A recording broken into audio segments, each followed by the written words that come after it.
You know, one easy way to get your kids interested in gardening, especially if they're stuck indoors right now, is to teach them how to propagate new plants. And you can go about this without it seeming like a real hard task.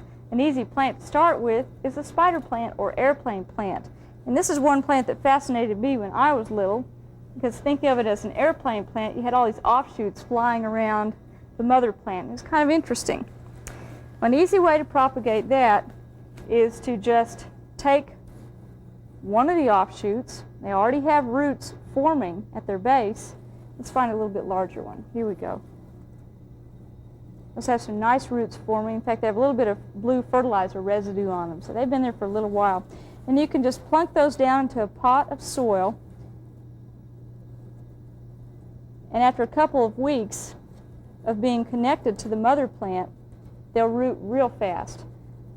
Now, if you don't want to mess with taking your hanging basket down, you can just take one of the offshoots and just snap it off of the stem. They break off quite easily, and take that and root it. If your kids need a quick gift for their teacher, it's a quick and easy way to give them a house plant. Classrooms always need plants, so it's something you might think about. Another plant that's very easy to propagate, and it may surprise you to hear this, is the orchid. Now, orchids are beautiful plants, and we tend to think of them as being very exotic, but actually they propagate quite easily. They too send off offshoots similar to the way the airplane or spider plant does.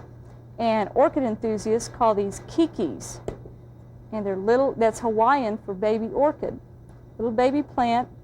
You can see the roots developing. You can just put those into a clay pot that's full of bark chips. Set that down in there. Take a few more bark chips and put them around the top of it. And all that does is help anchor the roots, give them something to fix to hold them upright in the plant. And the water and nourishment you give them will all be in liquid form. They need to be in a very humid environment. You can mix liquid plant food with your watering, about every other watering. Keep them fed, keep them in a warm place, full sun, and they'll do just great. You don't have to have a greenhouse to raise orchids. Now, when you're propagating any house plants at all, remember that they all came from, for the most part, came from very tropical climates. Also from very steamy jungle-like climates. So they need high temperatures and high humidity. So keep that in mind.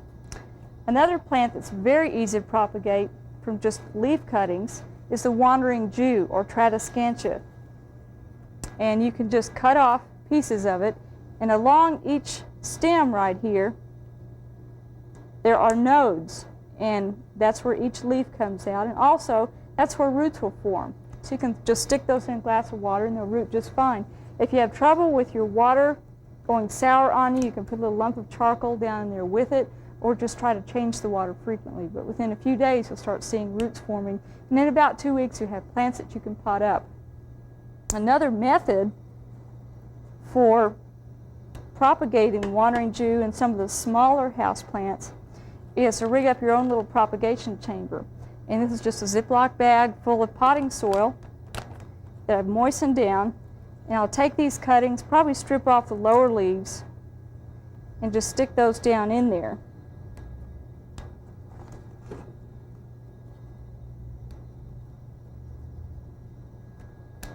And one thing I want to caution you about if you're using this method is as you close the top up to seal in the humidity, you might want to leave a little bit of a vent, because you don't want them to be completely devoid of oxygen.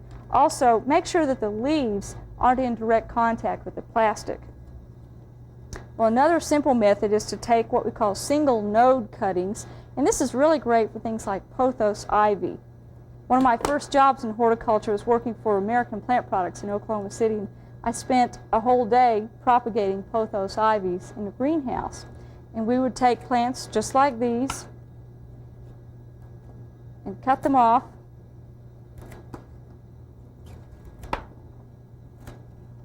So that you just have a little bit of a handle left on the stem, and that node, under where the leaf comes out, is where a root would come out.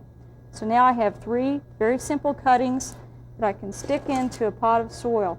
Now, propagation mediums for rooting new plants need to be fairly sterile so you don't get very many diseases built up. The one I'm using here is a mixture of sand and peat moss and perlite. And perlite is an expanded pumice material.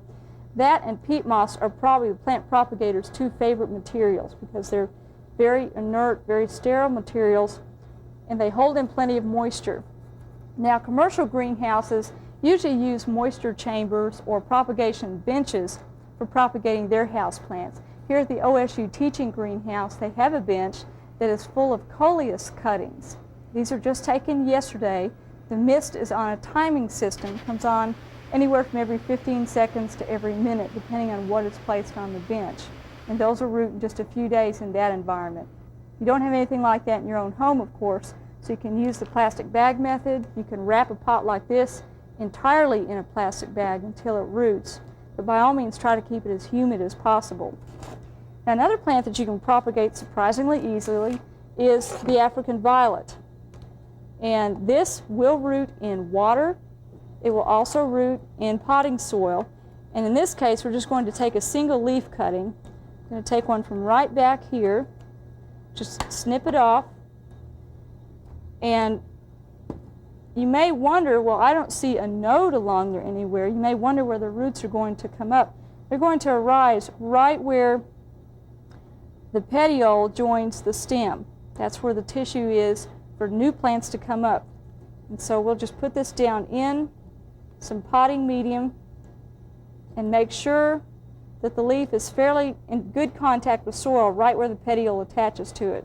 And within a few weeks, you'll have new plants arise from there. Again, it needs to be kept quite moist, but you don't want to put cold water on that leaf because it will discolor it. So keep it in a warm, moist place.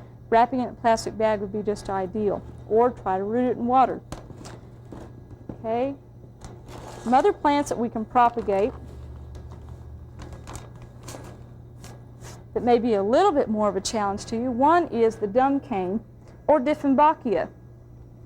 You may have one that's just like this. You brought it home from a grocery store or greenhouse. It had leaves from the top to the bottom. When you first bought it, it was beautiful.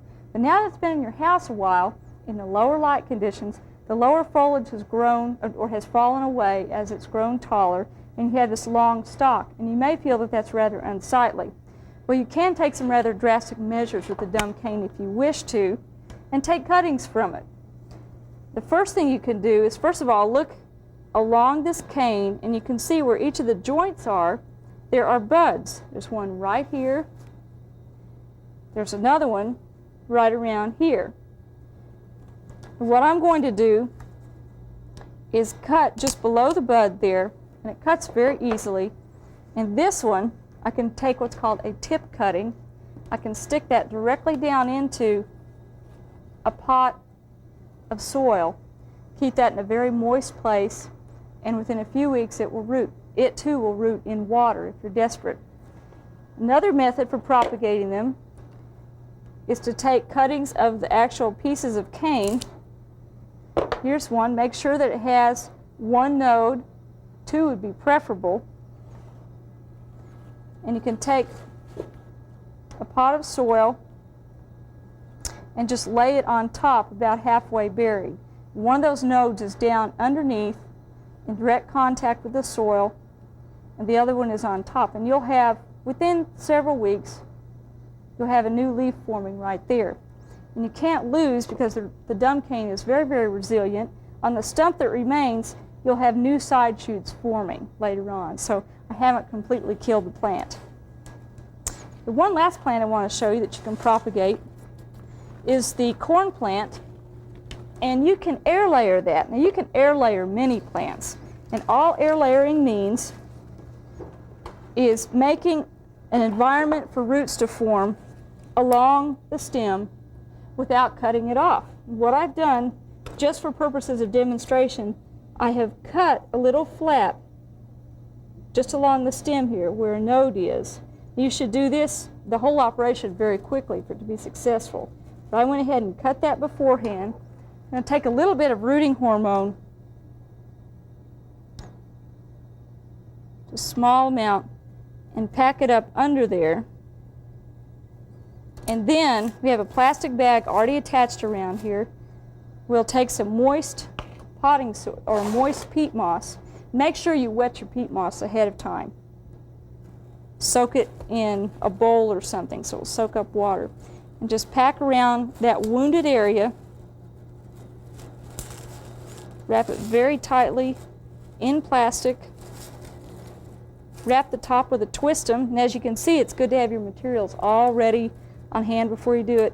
And check that every now and then to make sure that peat moss stays moist. And within a month or two, you'll see roots showing up around the surface. You could cut the plant off just below that, stick it down in a pot and plant it. And also, while this is going on, you may have new side shoots forming down below. So it's another way to get another plant started.